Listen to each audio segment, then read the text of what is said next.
In this video presentation, we're going to take a look at the arrangement of the 4-2-3-1 system. We're going to look into the strengths and weaknesses of the formation, and then also try to cover the general shape in both the attacking and defensive phases.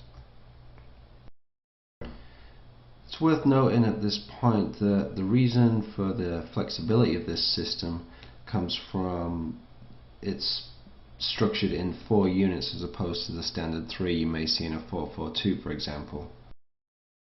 Due to the natural arrangement in a 4-2-3-1, the movement of a few players can quickly turn this system into a very attacking or very defensive shape. In recent years, we've seen a number of teams employing the 4-2-3-1 very successfully, and has been adopted by both counter-attacking and possession-based teams.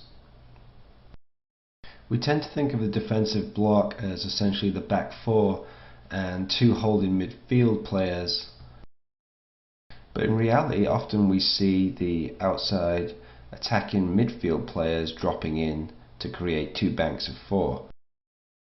And now the 4-2-3-1 has changed into essentially a 4-4-1-1 with the 2 defensive blocks, as you would commonly see in a 4-4-2.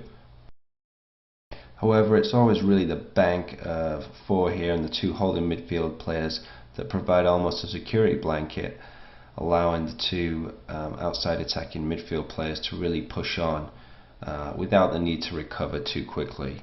And often these 6 will delay play whilst these 2 players are recovering back, either to double back or to end up taking on a marking role as well. It can be argued that the 2 holding midfield players are really the crux to this whole defensive organisation. One of the main reasons for the defensive strength of this system is the 2 holding mids, for example here 6 and 8, generally occupy what's known as zone 14. Zone 14 is this area in front of the 18-yard box where it's estimated around 70 to 75% of goals in the modern game are originating from. The ability of these 2 players to plug holes and spaces in this area is vital to the defensive success of this team. The 2 holding central midfield players also act as what we call screening players. Here we see blue player 6 and blue player 8, the 2 holding midfield players, screening the red forward number 9 and red forward 10. The 2 forwards essentially become sandwiched between the centre backs and the holding midfield players. These players then act to prevent passes into our opponent's forwards. By preventing passes into the opponent's forwards' feet, we make it very difficult for them to stage attacks. So in the defensive phase, these 2 players really need to be aware of the ball, any marking duties around this area, and then also screening passes into the forwards.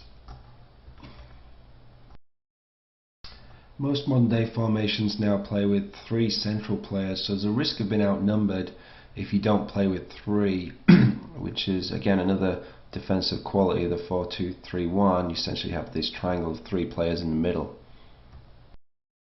And again, we need to remember that statistic of 70 to 75% goals originating from this central area just in front of the 18-yard box.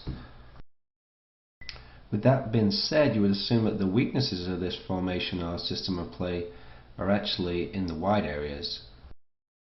Having said that, many teams are comfortable giving up this space wide and so far away from the goal. And as we said earlier, many teams will drop the 2 wide attacking midfielders into these spaces to double back and help cover. And then we see a type of pincer or double team defending pattern against the opponent's wide midfield players. And in some cases you'll see the wide attacking midfield players actually track and get goal side of the opponent's wing players. Another less obvious defensive quality of the 4-2-3-1 is actually the position of the central attacking midfield player, or can sometimes be called the shadow striker. This player can help to neutralize a deep playing playmaker and severely disrupt the other team's ability to play out or around the back. Also, the natural position of our four attacking players gives us the ability to put early and immediate pressure on opponents when they try to play out the back. Here, with a high pressing front line, the right attacking midfielder curves his run, forcing three to play centrally into the middle of the field. Here we have the centre forward picking off any potential passes to the two centre backs, and the attacking midfielder or playmaker or shadow player marking in anticipation of player number 6 to prevent any passes into the deep midfield area. When channeling the left back infield or towards the centre of the field, we would expect to have the numbers up advantage in the centre of the park here to potentially win the ball back very quickly. Teams with 3 very good central midfield players, 2 holding and the 1 attacking central player, those teams should be looking to force the ball into this central area where this triangle should be looking to anticipate and win the ball. Conversely, some teams playing this system will slip deeper, playing with a much deeper line of confrontation. For example, here we're getting pretty close to the halfway line. They'll sacrifice pressure in the opponent's half, and instead everybody except the centre forward will drop into their own half, creating a nice compact middle of the park. This now invites our opponents to play wide due to the high density of defending players in the centre area. And again, we look to use that pincer type effect of our outside attacking midfield player dropping in or tracking back, and our right back stepping up to truly attempt to isolate their outside midfield player. As we move into discussing the attacking phase, it's probably again important to really look at this central midfield area. The standard configuration is generally the 2 holding and 1 attacking central midfield player, as is seen on the screen right now. But it can also be seen as kind of a staggered central 3 with player 6 having slightly more defensive responsibilities and 8 slightly more freedom and potentially a better playmaker and distributor of the ball to go forward. Having said that, on most teams we see these days, these 2 holding midfield players are good ball distributors as well. It's also important in the attacking phase that the 2 holding midfielders' runs complement each other. Here the left holding central midfield player checks to the ball to support the left back. At the same time, the right central midfield player holds his spacing, or could potentially make a run into the space that's been created by player 6 checking towards the ball. For the 3 attacking midfield players, they can at any point drop in between the defensive lines of our opponents. On receiving in these seams of space, they have 2 options essentially: a dump pass or a drop ball pass into a holding midfielder to then play the ball forward, or they can potentially turn and go forward themselves. Indeed, the natural positioning of these 3 attacking midfields falls in the dangerous seam area between the opponent's back line and midfield lines.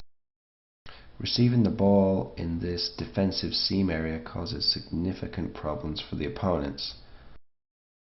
With blue right attacking midfield player attacking into this space here, either 3 has to step and leave spaces out wide here, potentially 9 to run in behind, or 10 to run in behind, or 2 to run an overlap round, or 5 has to step, potentially leaving a nice gap behind here for 9 or 10 to run into.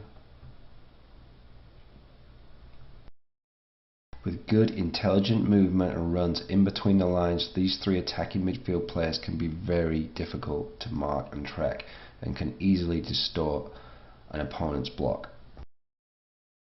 Also, despite the perceived isolation of the single lone front player, with good support and runs from these attacking midfield players who are in relative close proximity, we can build meaningful attack.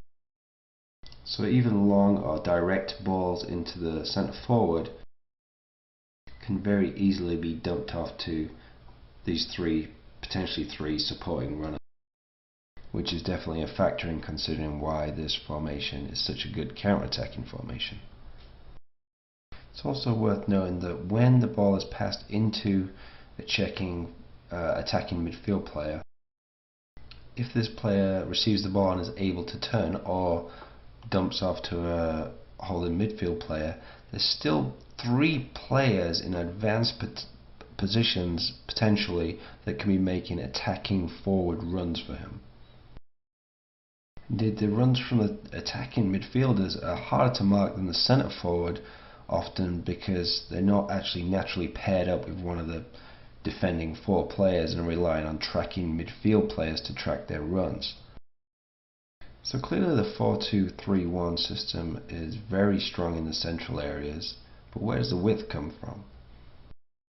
Well, it should come from the two outside flank players, the right back and the left back, stepping forward around the attacking right and left midfield players to provide extreme width. And now we're getting back to again why these two defensive central midfield players are so important. The security of these two players allows us the freedom to send, if necessary, both our outside backs forward at the same time. Some teams will have a rule where if the ball's on the right hand side, they'll only send their right back forward and the left back will pinch in. But with these two covering players now, we have the added ability to shield and still have reasonable numbers for a possible counterattack. Some teams will drop one of the holding midfielders into this centre back positions to provide additional cover when the outside flank players go forward. Then in the attacking phase, your team's shape starts to look a little like this. Assuming possession is lost higher up the field in the attacking phase and a long or direct ball is played into our opponent's forwards, we still have at least a 3 or 4 versus 1 with the other holding midfield player to create a numbers up situation in defence to any possible counterattack. The alternatives to that defensive switch being if the right back is pushed on really high and forward and we want to play slightly more defensively, we hold the left back as part of the defence, and then the right central midfield player would drop in to play right back. Here we've maintained a nice solid back four even in the attacking phase. Or the final rotation, or potential rotation, would be the centre back slides out to play right back and the closest holding midfield player drops into the centre back spot. Again, maintaining defensive organisation even in the attacking phase. It's also now easy to see with these two outside fullbacks pushing on how other gaps and problems are starting to emerge for our opponents. While the opponent's outside backs start to become occupied with our outside backs overlapping and coming forward, it leaves potential gaps. Our two attacking wide midfield players now have the potential, being slightly more central than the outside backs, to attack and exploit these gaps in between the fullbacks and the centre backs. If we decide to push our two attacking wide midfielders on further, we could create even potentially more problems for the defending team. There's always the constant threat of these three players when pushed on high of getting getting in behind our opponents. Clearly this is the most dangerous attacking option if we have the ability to do it. If the ability to play the ball behind is not on, again, we look to pull these attacking midfield players to receiving the ball in between the defensive and midfield lines of our opponent, where they can cause problems or draw defenders. And because of the lack of immediate defense and responsibilities for the four attacking players, they can really rotate positions and be a complete dynamic unit when going forward. Positions actually start to become less important, and it's more about moving players away from spaces and moving other players into those spaces, hopefully creating a high level of confusion and disorganization in our opponents. The potential rotations of any of the front four make this system very difficult to defend. The number 10 player here can often be an attacking midfield player, but can also be referred to as the shadow striker. They're sometimes said to be playing in the hole, which essentially just means, again, playing in the seam area in between the defensive lines of our opponents. This player should be a persistent outlet for defenders and midfield players playing out from the back. They tend to be creative players with the ability to link play, in particular get forward and support the attacking or the centre forward, have good passing range, and also play good quality through passes and through balls. Also have the ability to shoot from long range, and also have the vision and awareness for quick interplay to break down defensive blocks. Some of the other smaller nuances of this system are having your outside attacking right and left midfield players cutting in onto their favourite shooting foot. So in this example, the right attacking midfield player would in fact be a left-footed player who has the ability to cut in and shoot. Often when these outside players cut into central areas, they're actually moving into areas where the left back is now on his weaker foot, probably his right foot. Also, despite these two holding midfield players being mainly in defensive roles, it's important that they create good supportive angles off the number 10 or the attacking central midfield player. Here the number 8 steps up to support the number 10, and 6 drops in to maintain the cover and balance of the defensive side of the team. And again, just to stress and to encourage the four forward players to change not only their lateral zones but also their horizontal zones to make themselves very difficult to mark. Attacking in a 4-2-3-1 can then become very unpredictable. With positive support, early support, and midfield runners, this can be a very prominent attacking system. It also provides a great deal of flexibility and options for attack. Clearly we have the numbers in the center of the field to create meaningful attacks, but if for some reason that's not working, we can now start to throw our fullbacks forward and create attacking opportunities wide. Again, the 4-2-3-1 is a very flexible system, and really the way you play it really is dependent on your philosophy. It can be treated as a very defensive formation or a very attacking formation. It's also good for switching in between counter-attack style play and also possession based play, which wise it makes it such a popular formation in the world today.